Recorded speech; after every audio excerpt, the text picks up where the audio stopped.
விஜய் அவர்கள் தன்னை ஒரு மிகப்பெரிய சாதுரியமான புத்திசாலியாகவோ இல்லை ஒரு மிகப்பெரிய அரசியல் தலைவர் ஒரு ரேஞ்சில் அளவில் அவரை நினைத்துக் கொண்டிருக்கிறார் என்பதுதான் பல்வேறு விஷயங்களை நாம் பார்க்கும்போது தெரிய வருகிறது. அவர் மனதில் அதாவது புத்தி சுவாதீனம் இல்லாத ஒரு நிலையை நோக்கி அவர் மனது சென்று கொண்டிருக்கிறது.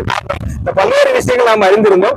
இந்த வாகனத்தில் அவருடைய பிரச்சார வாகனத்தில் உட்கார்ந்து கொண்டு அவரை ஒரு மாதிரி மூஞ்சில கையை வைத்துக் கொண்டு இந்த மக்களை நோக்கி ஒரு பார்வை பார்த்து கொண்டு இந்த விளக்கு வெளிச்சத்தை போடவும் அணைக்கவும் எரிக்க, அதாவது இந்த மாதிரி இந்த சுவிட்சை போட்டு அணைச்சு பண்ணாரு. அப்பவே அவங்களுக்கு மனநிலை சரியில்லாத ஒரு நபராக இருப்பாரோ என்ற சந்தேகம் வலுப்பெற்றது. அதை நிரூபிக்கும் வகையில் அவருடைய பேச்சுகள், பல்வேறு இடங்களில் அவருடைய பேசும் பேச்சுகள் அனைத்து அதை தான் நிரூபித்துக் கொண்டிருக்கிறது. இன்று சிபிஐ விசாரணைக்காக டெல்லிக்கும் சென்னைக்கும் அலைந்து கொண்டிருக்கிறார். பல்வேறு விஷயங்களை மத்திய அரசாங்கம் அவரை கடுத்து நிறுத்திக் கொண்டிருக்கிறது என்பதுதான் அவருடைய நேற்று சேலத்தில் நடந்த இந்த பேச்சு வெளிப்படுத்துகிறது.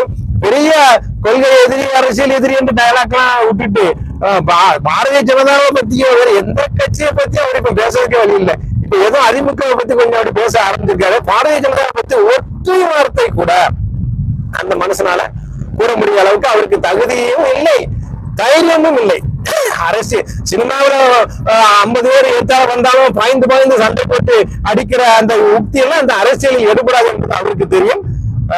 மிகவும் அதை மறைப்பதற்காக தன்னுடைய பேச்சை எழுதி கொடுத்த பேச்சை வைத்து மக்கள் மத்தியில் அவர் ஆவேசமாக சினிமா போல பேசிக் கொண்டிருக்கிறார். திமுகவை ஒற்றை எதிரியாக பாவித்து அவர் பேசிக் கொண்டிருக்கிறார். யாரோ சொல்லியிருக்கிறார் திமுகவை எதிர்த்தாதான் நாம் வளர முடியும் என்ற கருத்தை நம்பிக்கொண்டு இந்த முதலமைச்சர் ஸ்டாலின் அவர்களை மிகவும் அறியாதைக்குரியாக அவமரியாதையாக பேசிக் கொண்டிருக்கிறார். ஏதோ தோல்வியை தட்டிவிட்டு கையை தட்டிவிட்டு வா ஒத்தை மோதுவோம் என்று சொல்லாமல் சொல்கிறார்.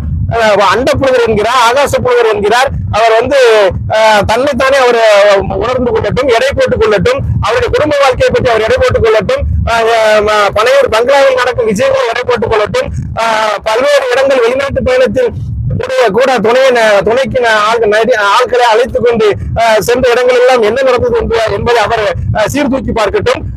அவருடைய கட்சியில் இருக்கும் முக்கிய பொறுப்புடன் ஆதவர்ஜுனா முதல் புஷி ஆனந்த் வரை, சாராயக்கடை புஷி ஆனந்த், லாட்ரி மார்ட்டின் குடும்பத்தை சேர்ந்த ஆதவர்ஜுனா இவர்கள் எல்லாம் எவ்வளவு பெரிய யோக்கியசாலிகள் என்பதை அவர் மனதில் நிலைத்து பார்க்கட்டும்.